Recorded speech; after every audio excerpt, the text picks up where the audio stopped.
Hello, नमस्कार दोस्तों।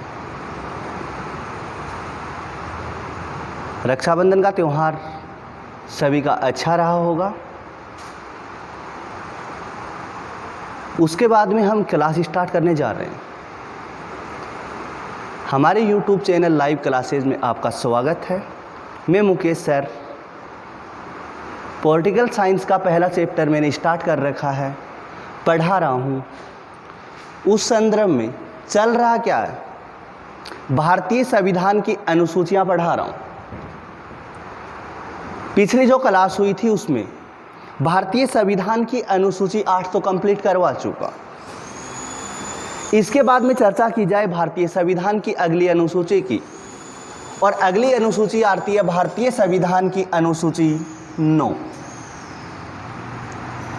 यदि भारतीय संविधान की अनुसूची 9 की चर्चा की जाए तो हमने चर्चा की थी कि जब भारत का संविधान लिखा जाता है तो भारत के संविधान में अनुसूचियां कितनी थी? 8 थी। इसके बाद में एक जोड़ी जाती है तो संख्या कितनी हो जाती है? 9 हो जाती है। और क्या बोल रहा हूं, पहली जोड़ी जाती है तब संख्या कितनी होती है? 9 होती है। यानी पहली जोड़ी जाती है मेरे भाई, जोड़ी जाती है प्रथम संविधान संशोधन के तहत। यानी भारतीय संविधान में 9वीं अनुसूची को जोड़ा गया, जोड़ा जाता प्रथम संविधान संशोधन के तहत। जब भारतीय संविधान में प्रथम संविधान संशोधन किया जाता है तो यहाँ पर सरकार तो थी कांग्रेस की, और भारत का प्रधानमंत्री होता पंडित जवाहरलाल नेहरू। और जो प्रथम संविधान संशोधन किया गया भारतीय संविधान में मेरे भाई, वो 1951 में ही कर दिया जाता है। यानी पंडित जवाहरलाल नेहरू सरकार द्वारा भारतीय संविधान में पहला संविधान संशोधन किया जाता 1951 में। लेकिन मेरे भाई एक चीज़ और बता देता हूँ, जो प्रथम संविधान संशोधन था भारत का, वो मेरे भाई भारतीय संसद ने नहीं किया था। भारत का एकमात्र संविधान संशोधन प्रथम संविधान संशोधन होता है जो भारतीय संसद ने नहीं किया, बल्कि भारतीय संविधान सभा ने किया था। और 9वीं अनुसूची को जोड़ा गया और इसमें उल्लेख किया गया मेरे भाई भूमि सुधार का। उल्लेख किया जाता, किसका किया जाता? भूमि सुधार का। प्रश्न 2 बनते हैं। पहला तो बना 9वीं अनुसूची जोड़ी जाती है मेरे भाई प्रथम संविधान संशोधन 1951 के तहत जोड़ी जाती है। 9वीं अनुसूची में किसका उल्लेख किया गया? भूमि सुधार का उल्लेख किया गया। तथा ये भारत का एकमात्र संविधान संशोधन है जो भारतीय संसद द्वारा नहीं, बल्कि भारतीय संविधान सभा ने किया था।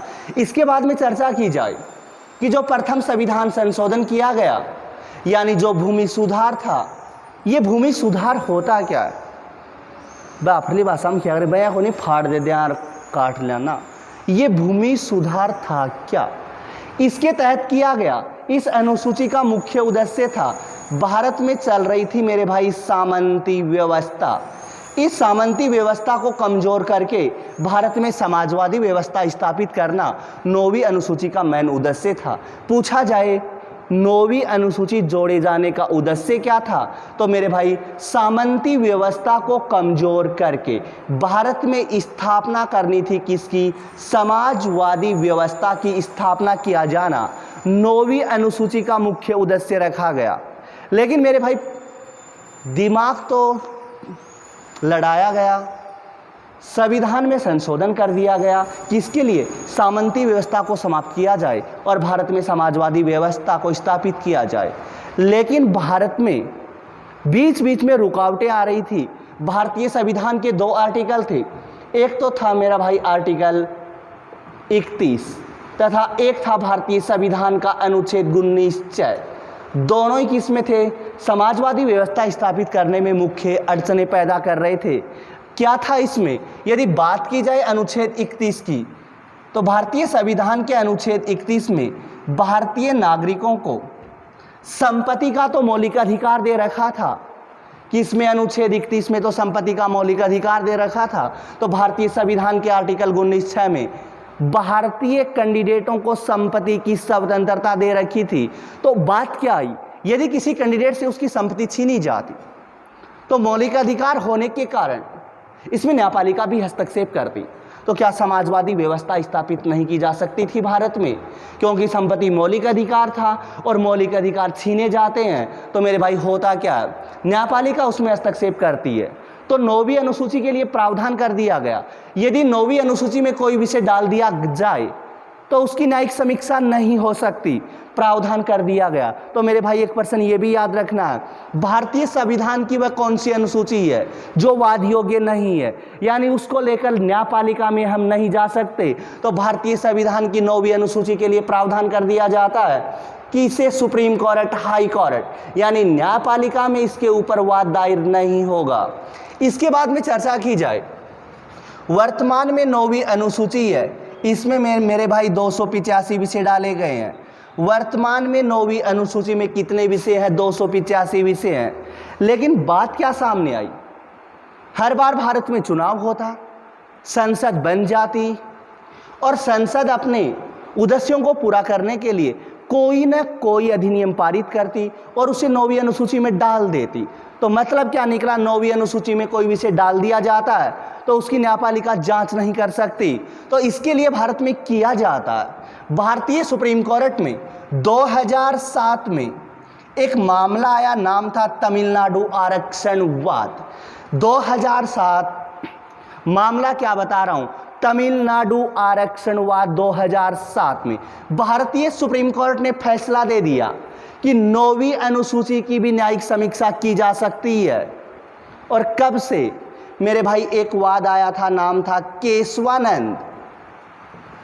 केशवानंद भारतीवाद 1973 कि केशवानंद भारतीवाद 1973 के बाद में जितने भी विषय 9वीं अनुसूची में डाले गए हैं उनकी हम न्यायिक समीक्षा कर सकते हैं। फैसला किसमें दिया था, तमिलनाडु आरक्षणवाद 2007 में सुप्रीम कोर्ट ने कहा था कि हम 9वीं अनुसूची की न्यायिक समीक्षा कर सकते हैं। और कब के बाद में, केशवानंद भारतीवाद 1973 के बाद में जितने भी विषय डाले गए हैं 9वीं अनुसूची में उनकी न्यायिक समीक्षा की जा सकती है सुप्रीम कोर्ट द्वारा। तो दोनों प्रश्न याद रखने हैं, 9वीं अनुसूची की सुप्रीम कोर्ट न्यायिक समीक्षा कर सकता है, यह फैसला दिया था तमिलनाडु आरक्षणवाद 2007 में दिया था। इसके बाद में पूछा जाए, भारतीय सुप्रीम कोर्ट यानी भारतीय न्यायपालिका किन विषयों की न्यायिक समीक्षा कर सकती है, तो मेरे भाई केशवानंद भारतीवाद 1973 के बाद में जितने भी विषय 9वीं अनुसूची में डाले गए हैं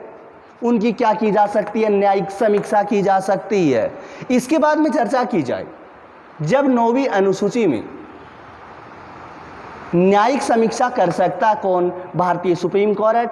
तो एक प्रश्न और बता देता हूं, केशवानंद भारतीवाद 1973 में भारतीय सुप्रीम कोर्ट ने मूलभूत ढांचे की अवधारणा दी थी।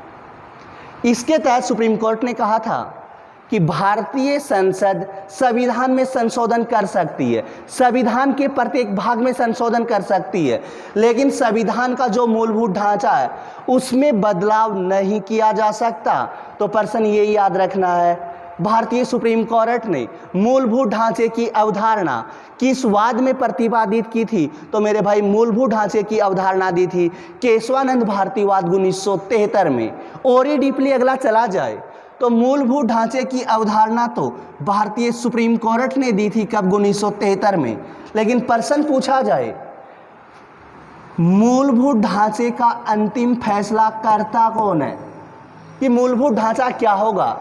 सुप्रीम कोर्ट ने क्या कहा कि मूलभूत ढांचे में संसद बदलाव नहीं कर सकती, तो पूछा गया मूलभूत ढांचा क्या है, तो मेरे भाई सुप्रीम कोर्ट ने कहा यह समय समय पर बता दिया जाएगा कि मूलभूत ढांचा क्या होगा। यानी प्रश्न का आंसर क्या करना है, मूलभूत ढांचे का अंतिम निर्णय किया जाता है मेरे भाई भारतीय सुप्रीम कोर्ट द्वारा किया जाता है। दोबारा बता देता हूं क्या पढ़ाया। प्रथम संविधान संशोधन के तहत जोड़ा जाता है 1951 में भूमि सुधार का उल्लेख किया जाता है। उद्देश्य क्या था, सामंती व्यवस्था को समाप्त करके भारत में समाजवादी व्यवस्था को स्थापित करना था। लेकिन अनुच्छेद 31 में तो संपत्ति को मौलिक अधिकार तथा अनुच्छेद 19 में संपत्ति को स्वतंत्रता के रूप में प्रदान कर रखा था। तो मेरे भाई समाजवादी व्यवस्था में अड़चन आ रही थी, तो प्रावधान कर दिया गया कि 9वीं अनुसूची में संशोधन किया जाता है, कोई विषय जोड़ दिया जाता है, तो न्यायपालिका क्या उसमें हस्तक्षेप नहीं कर सकती। भारतीय संविधान की एकमात्र अनुसूची है जो वाद योग्य नहीं है, न्यायपालिका लागू नहीं करवा सकती। लेकिन तमिलनाडु आरक्षणवाद 2007 में भारतीय सुप्रीम कोर्ट ने फैसला दे दिया कि हम 9वीं अनुसूची की न्यायिक समीक्षा कर सकते हैं। लेकिन जो केशवानंद भारतीवाद 1973 के बाद में जितने भी विषय डाले गए हैं उनकी हम न्यायिक समीक्षा कर सकते हैं। और केशवानंद भारतीवाद 1973 में भारतीय सर्वोच्च न्यायालय ने क्या दी थी, मूलभूत ढांचे की अवधारणा दी थी। और मूलभूत ढांचे को परिभाषित करता कौन है मेरे भाई, भारतीय न्यायपालिका द्वारा किया जाता है कि कौन सा मूलभूत ढांचे में आता है। मेरी ओर से 9वीं अनुसूची कंप्लीट है। यदि किसी कैंडिडेट को डाउट हो, शक हो, तो मेरे भाई कमेंट बॉक्स में जाके उसका समाधान कर लिया जाए, तुरंत जवाब मिलेगा। कोई भी शंका हो तो उस बता दिया जाए, तुरंत समाधान कर दिया जाएगा। मेरी ओर से भारतीय संविधान की 9वीं अनुसूची कंप्लीट है। इसके बाद में चर्चा की जाए भारतीय संविधान की 9वीं अनुसूची के बाद में भारतीय संविधान की अनुसूची आती है कौन सी, 10। मेरे भाई दिल्ली पुलिस के फॉर्म भी स्टार्ट हो गए हैं और दिल्ली पुलिस में भी पॉलिटिकल साइंस यानी भारतीय राज्य व्यवस्था का अहम रोल है। हमारा चैनल गारंटी लेता है कि पूरा मैटर दिया जाएगा। जब तक एग्जाम नहीं होती तब तक पढ़ा जाए, जब मेरे भाई एग्जाम हो जाए तो हम हमारी बात पे खरे उतरेंगे। क्योंकि बात किसकी है, दिल्ली पुलिस, राजस्थान पुलिस, पटवार, रीट, वर्तमान में हमारे सामने यही एग्जाम आ रही है। पूरा मैटर दिया जाएगा, चाहे कोई भी सब्जेक्ट हो। तो मेरे भाई क्लास देखनी है, अधिक से अधिक कैंडिडेटों के पास पहुंचाना है, क्योंकि उनके लिए भी अच्छा रहे। क्योंकि एग्ज़ाम सामने, पता नहीं एग्ज़ाम कभी भी हो सकती है। ये डर नहीं रखा जाए कि महामारी चल रही है, एग्ज़ाम नहीं होगी। ये गवर्नमेंट का फैसला, कभी भी करवाई जा सकती है। आपने देखा होगा संस्कृत विभाग की एग्ज़ाम स्टार्ट हो रही है, तो गवर्नमेंट चाहे, सिर्फ हमको करना क्या है, सिर्फ तैयारी करनी है। एग्ज़ाम तो कभी भी हो सकती है, इनको कोई देर नहीं लगेगी। ये तो क्या कर देंगे, प्रवेश पत्र डाउनलोड कर देंगे, कह देंगे एग्ज़ाम है, तो घर पे रहा जाए, ओनली पढ़ा जाए और अनचाहे व्यक्तियों के संपर्क में नहीं आया जाए। बात किसकी कर रहा हूँ, अनुसूचियाँ पढ़ा रहा हूँ, एक तो पढ़ा चुका हूँ। बात की जाए भारतीय संविधान की अनुसूची अगली, और मेरे भाई संख्या हो जाती है कितनी, 10 हो जाती है।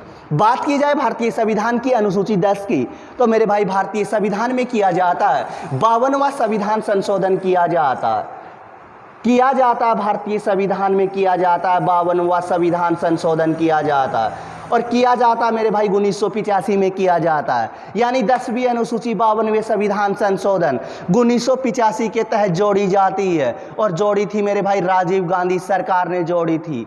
यदि बात की जाए 10वीं अनुसूची की, तो मेरे भाई राजीव गांधी सरकार ने प्रावधान किया था दल बदल का, प्रावधान किया जाता है दल बदल का। अभी तक तो राजस्थान पुलिस और दिल्ली पुलिस में यही प्रश्न पूछा गया कि भारतीय संविधान की 10वीं अनुसूची में किसका उल्लेख है, तो भारतीय संविधान की 10वीं अनुसूची में उल्लेख किया जाता मेरे भाई दल बदल का उल्लेख किया जाता है। किया कब जाता, 52वां संविधान संशोधन 1985 के तहत किया जाता है। किया किसने था, राजीव गांधी सरकार ने किया था। तो प्रश्न याद रखना है 10वीं अनुसूची में किसका उल्लेख है, दल बदल का उल्लेख है। कब किया जाता, 52वें संविधान संशोधन के तहत राजीव गांधी सरकार ने किया था, 1985 में कहा था। बात की जाए दल बदल की, तो दल बदल होता क्या, यदि भारत में क्या होते हैं, चुनाव होते हैं। यदि कोई कैंडिडेट चुनाव में किसी पार्टी से चुनाव लड़ लेता है और वो जीत जाता है चाहे हार जाता है, उसके बाद में क्या, यदि वो राजीव गांधी ने कहा यदि चुनाव, तो वो जीत गया। और चुनाव जीतने के बाद वो अपनी क्या कर लेता, पार्टी बदल लेता है, तो क्या होगा मेरे भाई, दल बदल होगा। यानी चुनाव के बाद में पार्टी बदलना क्या होता है, दल बदल कहलाता है। और राजीव गांधी ने कहा था ऐसा नहीं होना चाहिए। क्यों, क्योंकि जनता के साथ धोखा होता है और धोखा करना नहीं चाहिए। राजीव गांधी ने साफ साफ कहा था कि कोई भी कैंडिडेट किसी पार्टी से चुनाव लड़ता है तो चुनाव किस पर लड़े जाते हैं, वैचारिक आधार पर लड़े जाते हैं। और क्या पार्टियों पर सिर्फ विचार ही होते हैं, उनका एजेंडा ही होता है, उसके आधार पर चुनाव लड़े जाते हैं। जैसे बात की जाए, कांग्रेस कहती है समाजवादी और भाजपा कहती है भारत में क्या हिंदुत्व का नारा देती है। तो विचारधारा के आधार पर चुनाव लड़े जाते हैं। राजीव गांधी ने यही कहा था कि जनता के साथ क्या होता है, वैचारिक धोखा होता है। तो चुनाव के बाद में क्या नहीं की जाए, अपनी पार्टी नहीं बदली जाए, इसके बाद में चर्चा की जाए। राजीव गांधी ने यहाँ तक तो कह दिया, और राजीव गांधी ने क्या कहा, कोई कैंडिडेट चुनाव के बाद में पार्टी नहीं बदले। लेकिन राजीव गांधी ने 52वें संविधान संशोधन 1985 के तहत प्रावधान कर दिया, यदि पार्टी के 1/3 सदस्य, एक चीज़ याद रखनी है मेरे भाई, क्योंकि राजस्थान में वर्तमान अशोक गहलोत सरकार में यही कानून वर्तमान में क्या सबसे ज़्यादा विवादित है। क्योंकि गहलोत के सामने पायलट ने क्या कर दिया, एक मुसीबत खड़ी कर दी है। तो मेरे भाई सीपी जोशी और अशोक गहलोत के भी समझ में नहीं आ रहा है कि ये दल बदल है क्या, और यही वर्तमान में राजस्थान में क्या अधिक चर्चा का विषय बना हुआ है। लगभग 1 महीना होने जा रहा है, लेकिन अभी तक फैसला नहीं, क्योंकि राजस्थान में ही होता है। जब जब गहलोत की सरकार बनती है, ये सबसे ज़्यादा मुसीबत सामने आती है। राजीव गांधी ने तो क्या प्रावधान किया था मेरे भाई, यदि पार्टी के 1/3 कैंडिडेट यदि अपनी पार्टी बदल के दूसरी पार्टी में चले जाते हैं तो क्या होगा, वो दल बदल कानून की श्रेणी में नहीं आएगा, दल बदल कानून की श्रेणी में नहीं आएगा। 52वें संविधान संशोधन के तहत तो ये प्रावधान कर दिया जाता है, लेकिन ये प्रावधान वर्तमान में लागू नहीं है, इसको हटा दिया जाता है, 1/3 वाली शर्त को हटा दिया जाता है। जब तक मैं इसका आंसर नहीं बताऊं, कैंडिडेटों को कमेंट बॉक्स में जाके बताना है, क्या बताना है, प्रश्न का आंसर बताना है कि दल बदल कानून में 1/3 वाली शर्त किस संविधान संशोधन के तहत हटाई जाती है। इसके बाद में चर्चा की जाए। राजस्थान पुलिस और दिल्ली पुलिस के लिए एक अच्छा सा प्रश्न बता देता हूं। यदि प्रश्न पूछा जाए कि दल बदल का अंतिम फैसला करता कौन है, और मेरे भाई अभी तक प्रश्न यही पूछा गया, क्या प्रश्न बोल रहा हूं, दल बदल का फैसला करता कौन है। यदि कोई कैंडिडेट अपनी पार्टी बदल लेता है तो मेरे भाई अध्यक्ष द्वारा यानी स्पीकर द्वारा क्या किया जाता है, दल बदल का फैसला किया जाता है। यानी क्या बोल रहा हूं, स्पीकर यानी अध्यक्ष, कोई भी सदन हो भारत का, उसका अध्यक्ष ही दल बदल का फैसला करेगा। यदि बात की जाए लोकसभा में कौन करता है तो लोकसभा का अध्यक्ष करता है। यदि बात की जाए राज्यसभा की तो राज्यसभा में कौन करता है, राज्यसभा का अध्यक्ष करता है। बात की जाए यदि विधानसभा की तो विधानसभा में कौन करता है, विधानसभा का अध्यक्ष करता है। यदि बात की जाए विधान परिषद की तो विधान परिषद में कौन करता है, विधान परिषद का अध्यक्ष करता है। सिर्फ एक ही बात याद रखनी है कि दल बदल का अंतिम फैसला किया जाता है मेरे भाई सदन के अध्यक्ष द्वारा किया जाता है। यदि कोई कैंडिडेट दल बदल कर लेता है तो सदन का अध्यक्ष क्या कर सकता है, उसकी सदस्यता रद्द कर सकता है विधानसभा की। तो मेरे भाई प्रश्न ये याद रखना है, दल बदल के आधार पे सदस्यता रद्द की जाती है, सदन के अध्यक्ष द्वारा की जाती है। लोकसभा की पूछे तो लोकसभा अध्यक्ष, राज्यसभा की पूछे राज्यसभा का सभापति, विधानसभा की पूछे विधानसभा का अध्यक्ष, तथा विधान परिषद की पूछी जाए तो विधान परिषद के अध्यक्ष द्वारा रद्द की जाती है। इसके बाद में चर्चा की जाए कि जो अध्यक्ष होता है भारत में मेरे भाई वो सत्ता पार्टी का ही होता है, तो ये कानून व्यवहार में लागू नहीं करवाया जा सकता। यानी भारत में जिसकी भी पार्टी बनती है उसी पार्टी का भारत में अध्यक्ष बनाया जाता, तो ये कानून क्या नहीं लागू नहीं करवाया जा सकता।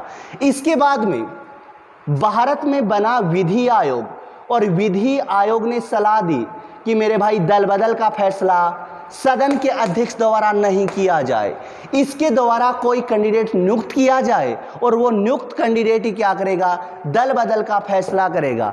प्रश्न क्या याद रखना है, किस आयोग ने कहा था कि दल बदल का फैसला अध्यक्ष नहीं बल्कि नियुक्त कोई कैंडिडेट करे, तो मेरे भाई विधि आयोग ने ये सलाह दी थी, लेकिन अभी तक मानी नहीं जाती है।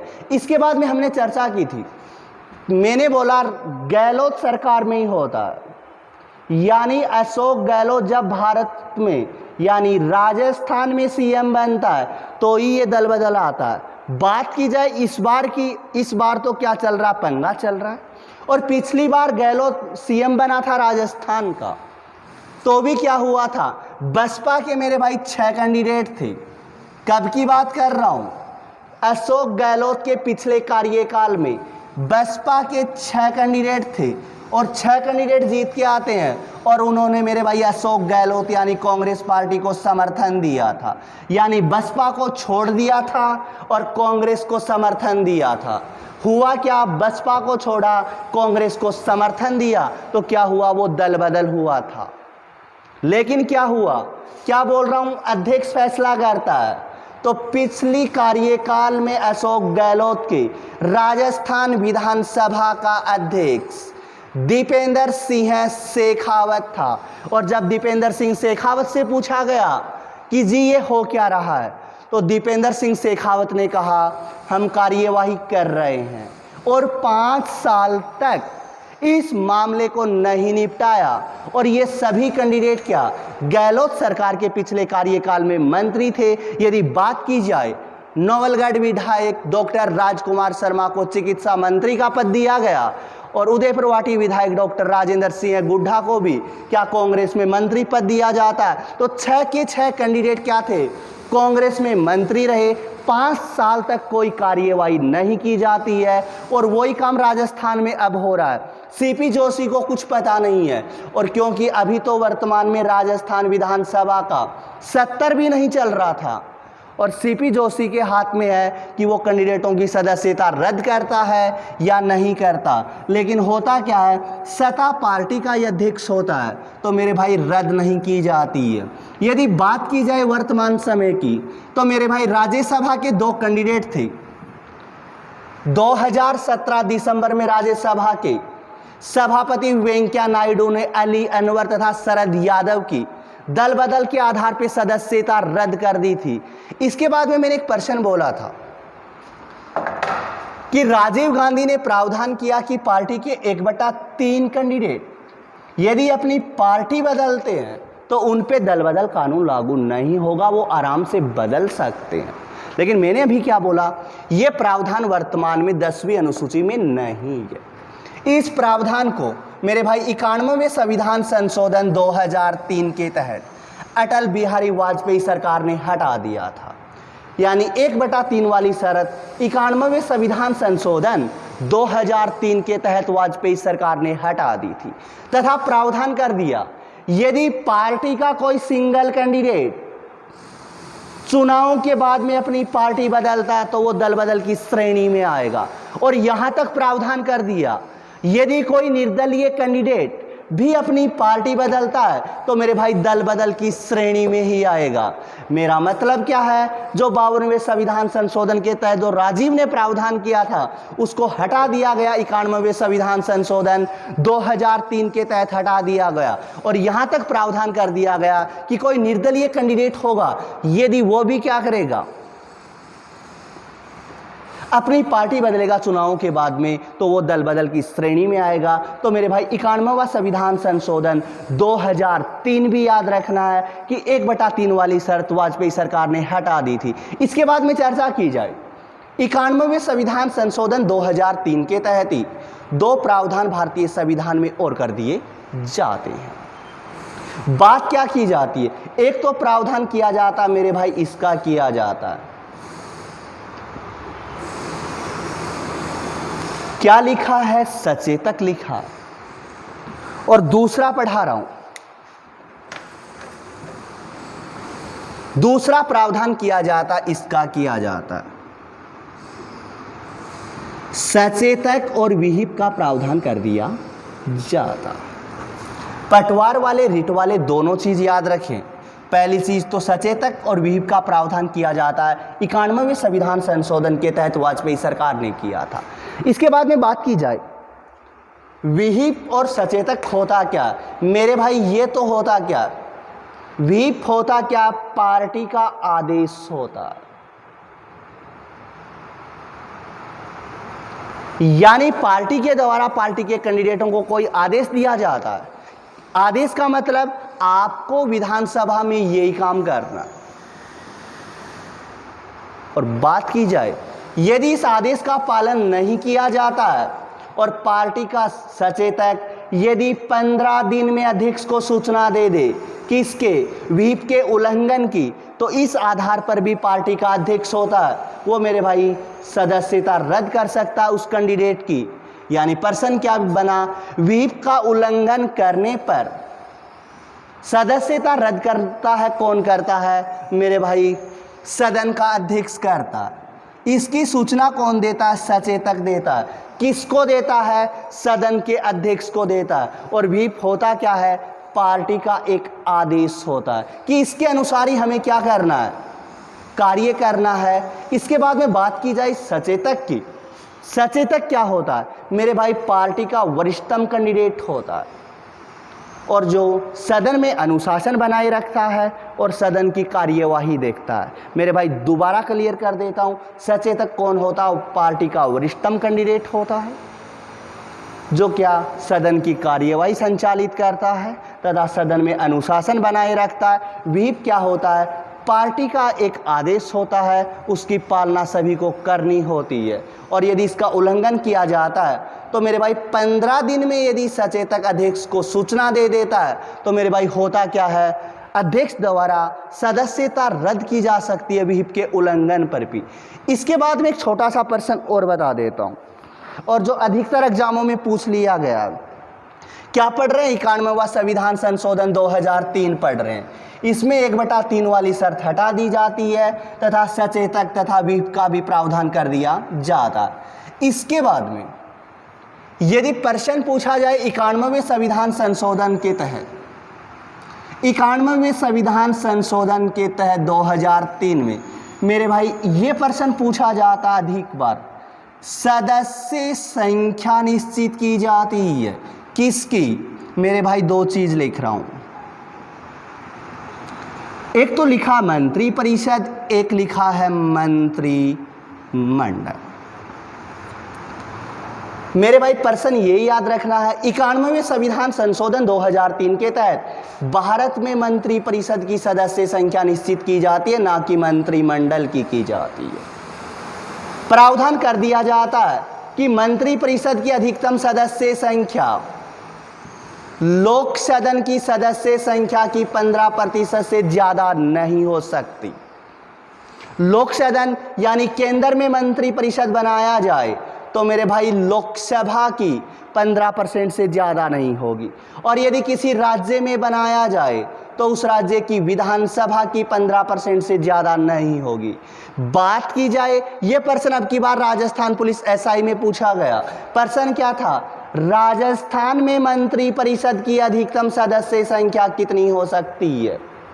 राजस्थान में मंत्री परिषद की अधिकतम सदस्य संख्या कितनी हो सकती है। मैंने क्या बोला, लोक सदन की अधिकतम 15%। और राजस्थान में लोक सदन कौन सा है, यहाँ की विधानसभा है। और मेरे भाई विधानसभा में 200 सदस्य संख्या 15% निकाला जाए तो मेरे भाई 200 का 15% निकाला जाए तो 30 होते हैं। यानी राजस्थान में मंत्री परिषद बनाई जाए तो अधिकतम 30 कैंडिडेट हो सकते हैं और इस 30 कैंडिडेटों में राजस्थान का सीएम भी शामिल होगा, यानी 1 + 29 कैंडिडेटों को ही मंत्री बनाया जा सकता है। यानी केंद्र में प्रधानमंत्री और किसी राज्य में मुख्यमंत्री को भी मंत्री परिषद में शामिल किया जाता है। तो मेरे भाई मंत्री परिषद की सदस्य संख्या निश्चित की जाती है 2003 में, यानी भारतीय संविधान का आर्टिकल 75 तथा भारतीय संविधान का आर्टिकल 164 दोनों में संशोधन किया जाता है। ये प्रश्न तो पिछली बार पूछ लिया गया है कि इसमें रिट में पूछा गया कि भारतीय संविधान का आर्टिकल 75 164 दोनों में संशोधन किया जाता है और मंत्री परिषद की सदस्य संख्या निश्चित की जाती है कितनी, लोक सदन की अधिकतम 15% से ज़्यादा नहीं होगी। और मेरे भाई कम पूछी जाए कि मंत्री परिषद में कम से कम कितने कैंडिडेट होंगे, तो मेरे भाई 12 होने चाहिए। और ये प्रतिशत में नहीं पढ़ा रहा, ये संख्या में पढ़ा रहा हूँ। यदि किसी राज्य में मंत्री परिषद बनाई जाती है तो कम से कम 12 कैंडिडेट होंगे, अधिक से अधिक लोक सदन के 15% होंगे। एक प्रश्न छोड़ रहा हूँ, मंत्री परिषद का उल्लेख तो भारतीय संविधान के आर्टिकल 74 में मिलता है। मंत्रिपरिषद का उल्लेख भारतीय संविधान के आर्टिकल 74 में। और ये पिछली बार रीट लेवल सेकंड में पूछा गया कि मंत्रिपरिषद का उल्लेख किस में मिलता है, आर्टिकल 74 में मिलता है। यहाँ प्रश्न छोड़ रहा हूँ, भारतीय संविधान के किस आर्टिकल में मंत्रिमंडल शब्द का उल्लेख मिलता है और मंत्रिमंडल शब्द भारतीय संविधान में कब जोड़ा जाता है। 2 प्रश्न छोड़ रहा हूँ, कमेंट बॉक्स में आंसर बताया जाए। 2 मैंने पूछे थे, उनका आ चुका है। 2 अनुसूचियाँ मेरे भाई कंप्लीट करवा चुका हूँ। इसके बाद में अगली क्लास में 2 अनुसूचियाँ और बची हैं, उनको कंप्लीट करवा दिया जाएगा।